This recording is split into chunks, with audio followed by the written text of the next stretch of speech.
Endgame time. For today's video, we will solve, analyze, and study this chess endgame puzzle, white to move and draw. As you can see, black has two pawns against white, one pawn. It's like impossible to draw this one. It's like, how can you survive this kind of endgame as you playing with a white piece?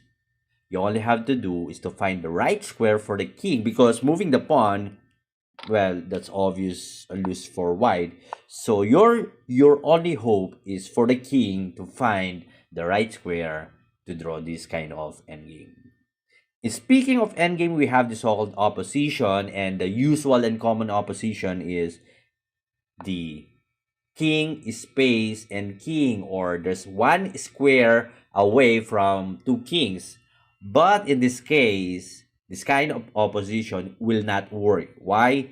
Because after the king d2, king f2 opposition, g4, there's a sacrifice pawn, and if you gonna capture that one, white will lose a timing or tempo, or will waste a move, e4, g5, e3 check, extra move for black. A white king has to move. Let's say king f3, e2, king g4. Let's try to at least support the pawn, protect the pawn, and give away. Going to g8, but after queen e8, king going here, there is no way for white to force the black queen to move away. There is no way. So this is a loose game for white. Let's go back to original position. So moving king f1, even you are opposing the black king, will not work. King f2, this time the black king will oppose the white king and force to move away. Let's try to move king g3. Now king e1, opposing the white king diagonally. Let's try to attack the g5 pawn. King to f2. Of course, if you're gonna capture that one, there is no way for white to stop the promoting pawn. There's no way actually. We're gonna go here, capture.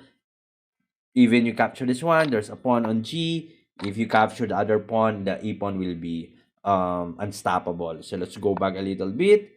So let's try moving king g3 immediately. Once again, you have to oppose diagonally. Earlier we moved king g4 and then king f2. This time let's go by moving king g2, king e2, opposing. Of course, you have to support once again the pawn. You cannot move away from the pawn. King e1. If you will try to, sorry, king f1, not king e1, because it's king e1, king g2. So after king g3, king f1, there is no chance now for white king to go to g2. 3 square, h2, h3, and then g4. Let's try moving any h2 or h3. There will be king f2. No way for white to support the f3 pawn. If once again you're gonna go here, king g2, same scenario, same idea like earlier. So if we will go here, king g1, same idea, king e1, opposition, king g2, king f, and then same idea like earlier. So there is only one good square, which is king h1. Still opposition, but 3 squares away. So what will happen if black will go to king e2, attacking the pawn, king g2, now the perfect opposition. If you're gonna go here, king g3, opposing. Of course, if you will move here, capture and capture. Obviously, that's a draw. Let's go back. If you will move here, just king takes pawn. Let's try to at least find a way to move around our black king, because black has two pawns here. You won't give up easily. King to d3 and then king h3. Just oppose. King d2, king h2, oppose. If king e2, king g2, if king e1, of course, king g1. Whatever black would do, this is a draw game.